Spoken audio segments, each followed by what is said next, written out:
Burkina Faso, terre des hommes intègres.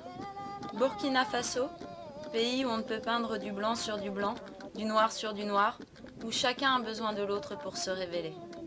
Burkina Faso, pays dans lequel des jeunes Chinonais ont découvert l'Afrique différemment qu'en touristes.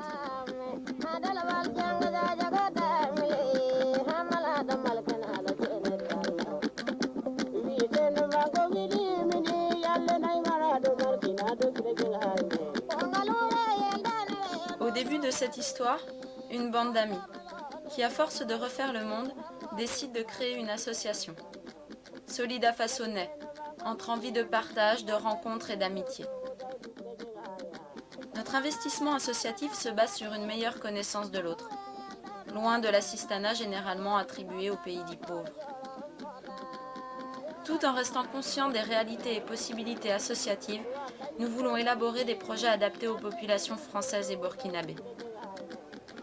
Au fur et à mesure des années, recherchant plus de crédibilité, Solida Faso s'est entouré d'hommes de confiance burkinabés.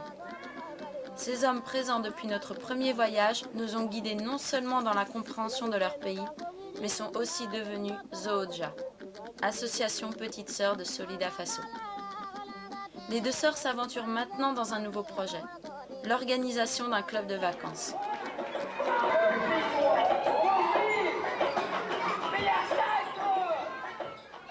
Samedi 7 août. Des enfants tout autour de nous. Pas de doute, nous y sommes. C'est bien le premier jour du club de vacances Tenko Vacances Environnement 2004. Pendant la préparation du club, les animateurs burkinabés nous avaient annoncé 80 enfants. Ils sont tous devant nous. Du large sourire à l'œillade timide, les enfants se trémoussent sur leurs chaises. L'un cherche du regard celui ou celle qui deviendra son camarade de jeu, alors qu'un autre réajuste fièrement sa tenue des grandes occasions.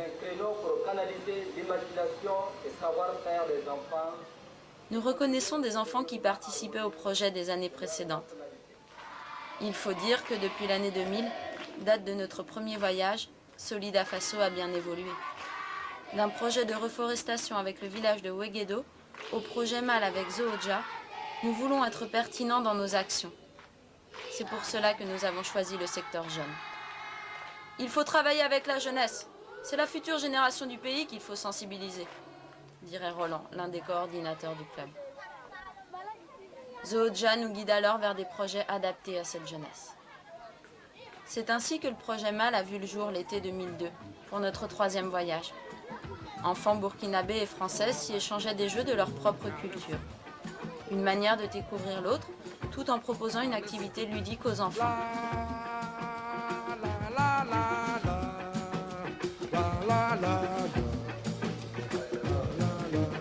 Everybody sing with me now.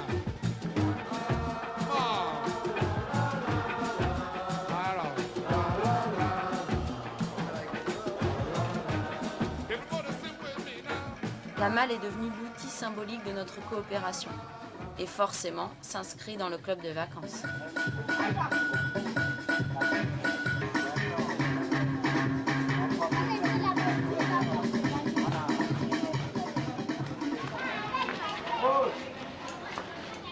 Mardi 10 août. Thème de la journée, sensibilisation à l'environnement. Le club a débuté depuis 2 jours et déjà nous ne pouvons concevoir une matinée sans chanson.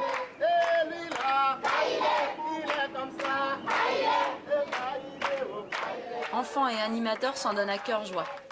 30 minutes de chant complètement improvisé.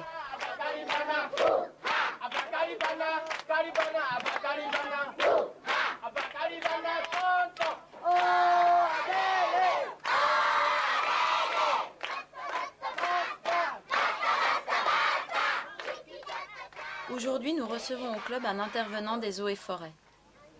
Les enfants se familiarisent avec la plantation d'arbres.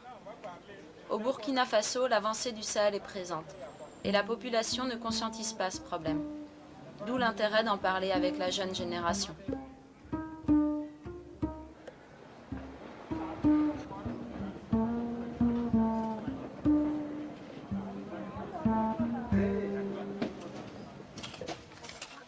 Nous constatons que les enfants sont habitués au travail de la terre. D'ailleurs, à cette saison, c'est une chance pour eux de se trouver dans un club de vacances. Les enfants le savent mieux que nous. Car en ce moment, ils pourraient planter les semences avec leurs parents sur la parcelle familiale.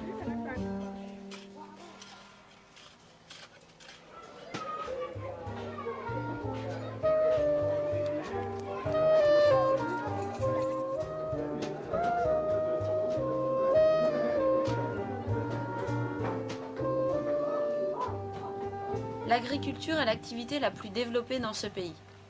90% de la population en vit. C'est au cours d'une discussion sur ce sujet que Sylvie, une animatrice du club, propose de nous présenter son père, lui-même agriculteur et membre d'une coopérative agricole.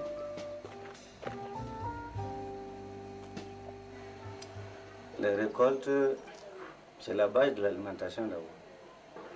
Donc, la population vit de ces récoltes-là. Donc, par exemple, si il y a un malade, c'est encore dans les récoltes qu'il faut vendre pour faire face. Si tu as un enfant à l'école, c'est encore ces récoltes-là, une partie part au marché, et on paie les fournitures et les frais de scolarité. Donc, on peut faire la part des choses. Peut-être on utilise les 2 tiers de ce qu'on gagne pour nourrir la famille toute l'année, en attendant la récolte prochaine. Et l'autre tiers, c'est réservé aux cas sociaux, maladies et puis éducation des enfants.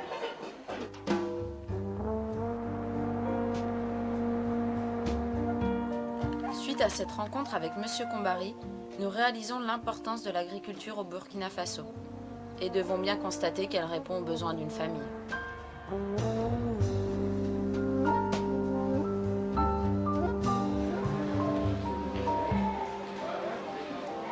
Vendredi 13 août, il pleut. De petits ruisseaux se forment dans la cour de la garderie. Personne dehors, mais pourtant quelques signes de vie.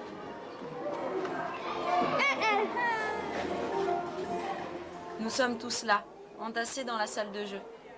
Les enfants se frottent les uns contre les autres, cherchant la victoire au Mikado avec l'aide de Maud, ou tentant de se réchauffer auprès de Viviane et de Sylvie. Les enfants profitent de la fraîcheur amenée par la pluie.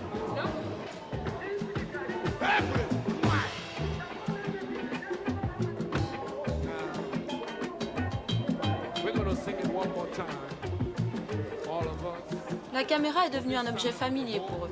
Et contrairement à ce que nous pensions, ils s'en amusent et veulent comprendre comment celle-ci fonctionne.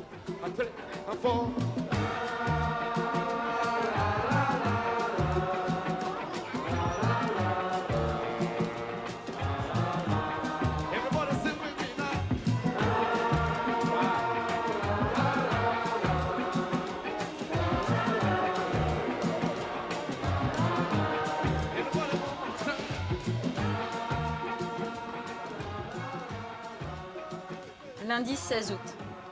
La pluie n'a pas vraiment duré. Ici, quand il pleut plus de 2 jours, c'est une bonne chose. La saison des pluies est un moment où les gens sont en pleine activité agricole, entre semences et labourage.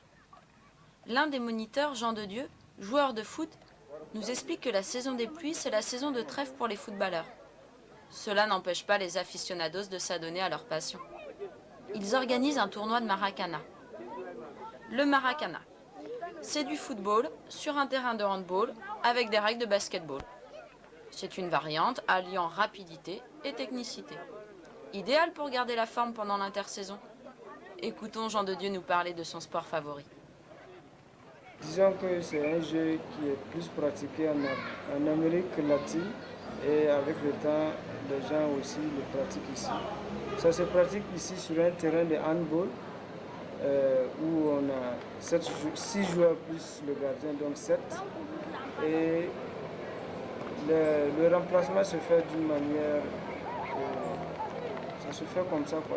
On n'a pas besoin, c'est pas comme au football où on a besoin de 3 à 3 changements et puis c'est fini. Au Maracana, tout le monde peut rentrer, jouer, sortir sur le projet. C'est comme au basketball.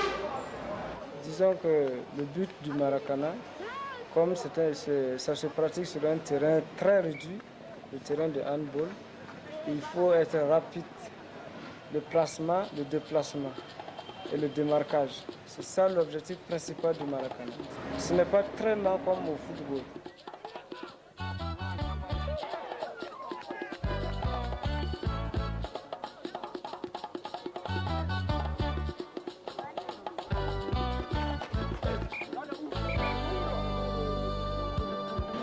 Le problème des chaussures est très essentiel.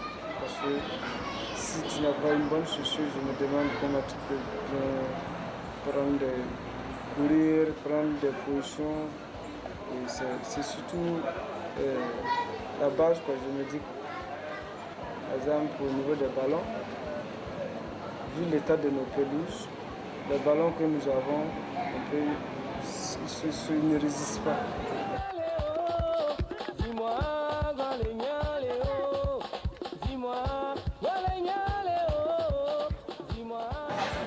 Chez nous, il n'y a pas, ce n'est pas des entraîneurs qualifiés comme en Europe, qui ont leur diplôme. Ce soit un qui évolue dans le club avec l'âge, il se retire et il dit que voilà, pour l'amour du sport, du football en particulier, il se décide d'entraîner l'équipe. Donc il ne fait que ce qu'il a appris étant joueur, il ne fait que reprendre ça, essayer de montrer aux jeunes et puis voilà. Sinon il n'y a pas d'entraîneur qualifié, il y a des diplômes. En attendant, la prochaine génération s'entraîne et le sport est présent à tout moment dans le club.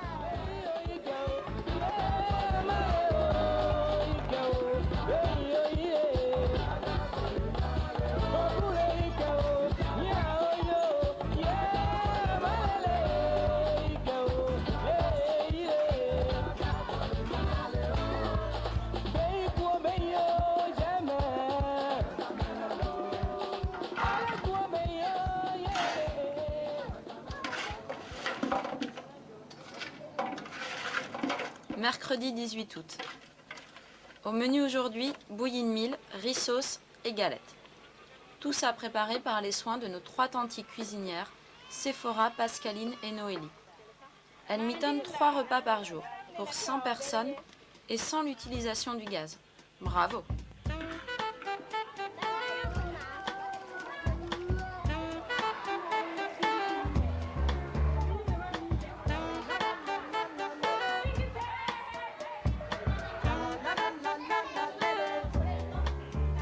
Mais elle cadre aussi la distribution des repas, moment assez impressionnant. D'abord, les enfants les plus jeunes sont servis en premier. Ensuite, les animateurs attendent que tous les enfants finissent de manger pour manger à leur tour. Une organisation utile pour satisfaire tous les appétits.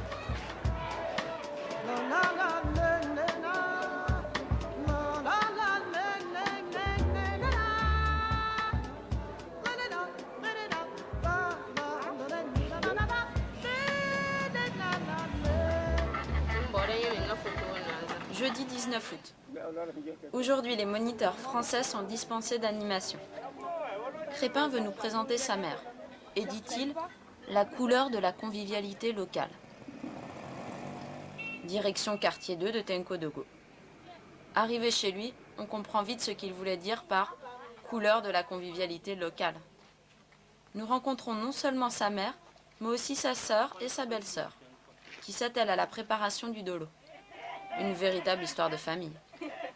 Le dolo, c'est la bière locale. 3 jours de préparation, 1 heure de dégustation et 5 heures de digestion. À la base de cette boisson nationale, du mil. Pour donner un peu de goût, des plantes gluantes et après, c'est du temps. Du temps pour macérer, du temps pour la cuisson et du temps pour la filtration.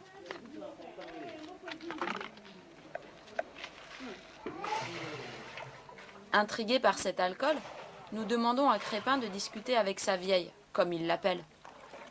Celle-ci ne parlant pas couramment le français, c'est Roger, le frère de Crépin, qui nous donne les explications. Pour la population de Tenkodogo, le dolo est très important. Dans la mesure où même on peut dire que ça rentre dans leur habitude alimentaire. Puisqu'il y a beaucoup de gens, les vrais buveurs qui sont là, toujours il faut boire de la bière de mil, il faut boire du dolo. Le matin, il faut en consommer. À midi, il faut en consommer. Le soir aussi, il faut en consommer. Donc le dolo est très important pour cette population, pour les activités même en tant que telles. Parce que ça rentre dans beaucoup d'activités. Problème de mariage, le dolo. Les baptêmes, le dolo. La fête, le dolo. Même sans la fête, il faut en consommer parce que c'est bon pour la digestion.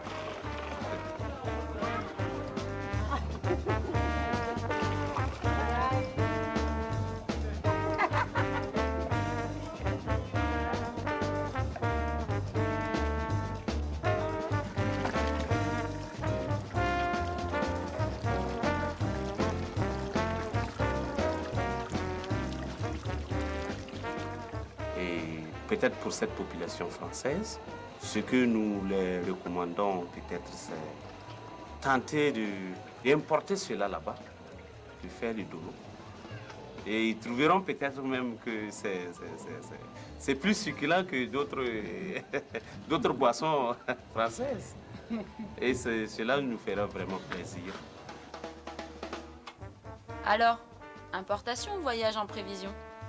Car pour le goût et la convivialité, il vous faudra faire preuve d'un peu d'imagination. Le dolo fini ne se dévoilera pas ici. Bahoto.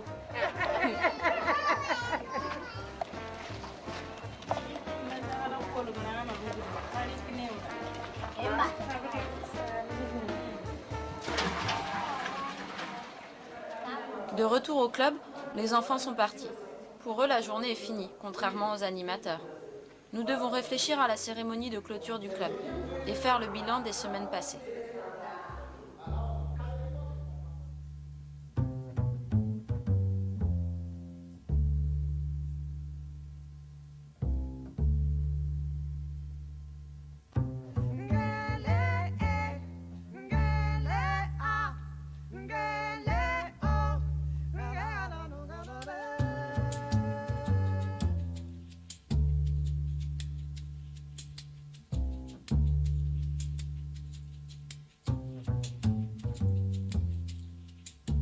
Finalement, il reste à se demander comment les deux sœurs associatives arrivent à concrétiser leur projet.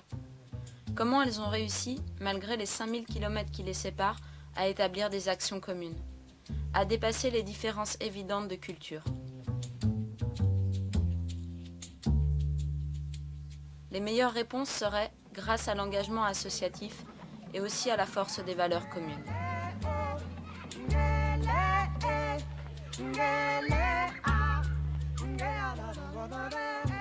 Mais cela suffit-il à faire vivre une association? Pour Solidafaso, c'est une aide. Nous nous gérons encore en autofinancement et ne recevons pas de subventions des grands organismes. De manifestations culturelles en vente de t-shirts et plats burkinabés, nous récoltons nos propres fonds et mobilisons des membres bénévoles. Mais l'association doit toujours faire ses preuves. Et bien que reconnue par la mairie, elle n'est pas toujours aidée. Pour beaucoup, elle doit se prendre en charge. Dans ce cas, l'engagement devient une force, et chaque membre doit savoir qu'il devra prendre de son temps libre. Pour Zoodja, ce côté financier est plus complexe. D'une part, peu d'associations burkinabées bénéficient de subventions locales, et d'autre part, l'autofinancement devient difficilement réalisable de par le niveau de vie assez faible. Pour eux, l'engagement devient non seulement du temps, mais aussi une conviction. Quoi qu'il en soit, et malgré ce problème, le partenariat entre les deux associations puise sa force dans l'engagement des membres actifs. Des membres actifs, nous en avons rencontré deux, Ahmed et Franck. Ils s'investissent dans des associations indépendamment de Solida et Zoodja. Nous les avons choisis comme porte-parole pour expliquer l'importance et les conséquences d'un engagement associatif. Comme vous savez, dans le domaine associatif, c'est du volontariat. C'est des personnes dont nous donnons des compétences et qui peuvent être là pour vous aider à long terme. Mais c'est du volontariat, ce n'est pas un emploi. Les gens sont là. S'ils gagnent mieux ailleurs, ils partent. Et ils partent avec leurs compétences. Même si vous leur donnez une formation de 2 ans, après, s'il y a du mieux ailleurs, ils partent avec leurs compétences. C'est des difficultés. Alors, je pense qu'il faut faire la différence entre son travail, c'est-à-dire qu'on est payé 35 heures, en France on travaille 35 heures par semaine, c'est-à-dire qu'on a beaucoup de temps aussi à côté. Et pour moi, l'engagement associatif, ça sert également à à exploiter ce temps libre. Et il y a beaucoup de temps où on ne travaille pas en France. Et puis surtout, ça explore le côté militant de chacun d'entre nous. Le fait de créer des associations eh bien, me permet d'avoir une parole qui est plus la mienne finalement. Et surtout, ça permet de rencontrer des gens. Et puis, c'est amusant en fait. C'est amusant, c'est militant et c'est très créatif. La parole d'une association, elle est forcément moins importante. On a moins d'argent, on a plus de difficultés, c'est plus dur. Mais c'est aussi très intéressant parce qu'on est plus libre.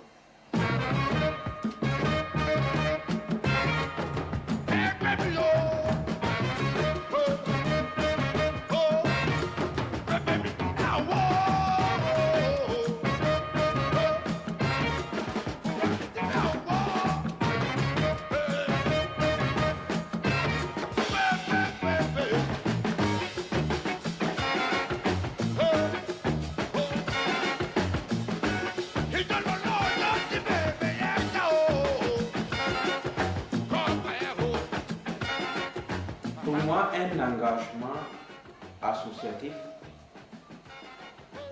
c'est une détermination qui va de l'intérieur de soi-même. Et c'est un engagement qui va au-delà des intérêts financiers.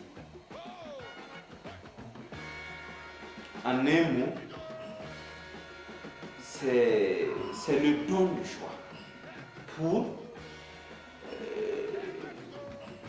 une œuvre communautaire ou dans un contexte bien déterminé.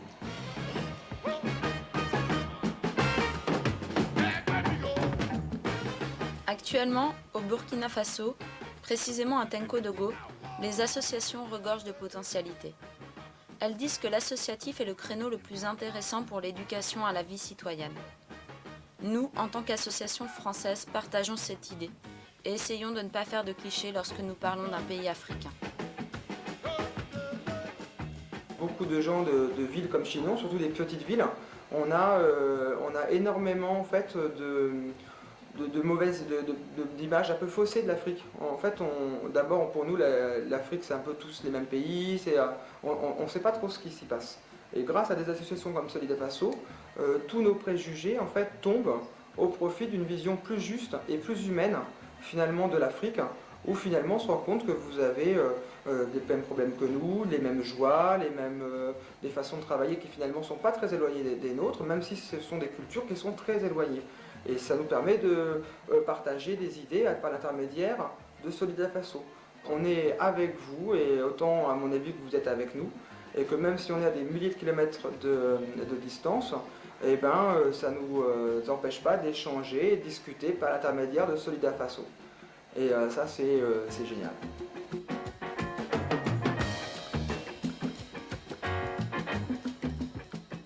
Le bénévolat va de pair avec la prise de conscience de notre système quelquefois trop égocentrique.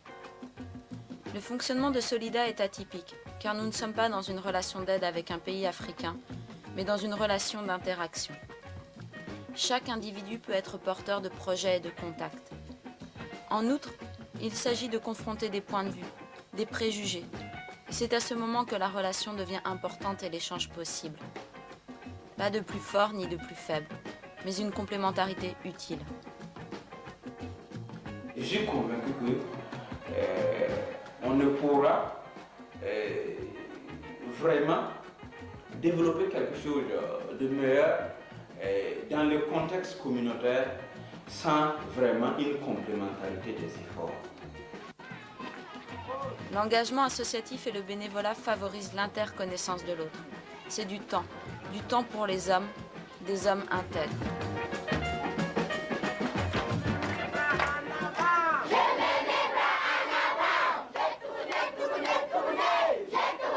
Notre bord s'arrête là. Nous avons vécu 2 semaines d'échanges et de joie, entourés de ces enfants qui avaient pour seul désir celui de jouer. Ces moments ont été l'accomplissement d'une coopération de 6 années entre membres français et burkinabés. Ils ont généré non seulement de l'échange, mais aussi ce qu'on pouvait espérer de mieux, l'amitié. Ce film est la parole de 2 sœurs associatives qui croient en la force des valeurs communes.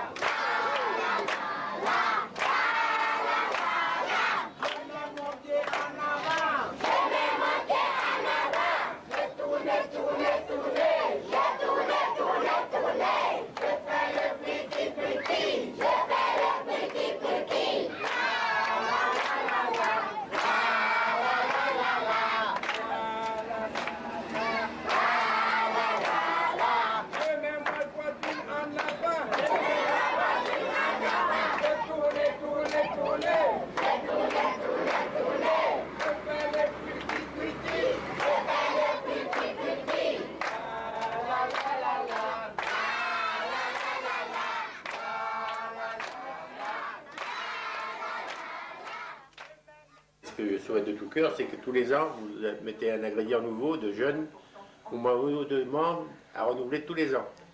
Et c'est ça, il faut persévérer si vous voulez durer longtemps. Hein. Okay. Ce que je vous souhaite, c'est... Merci Marcel. Merci Monsieur Marcel. Que ça, si vous ne mettez pas ça, société, c'est grave.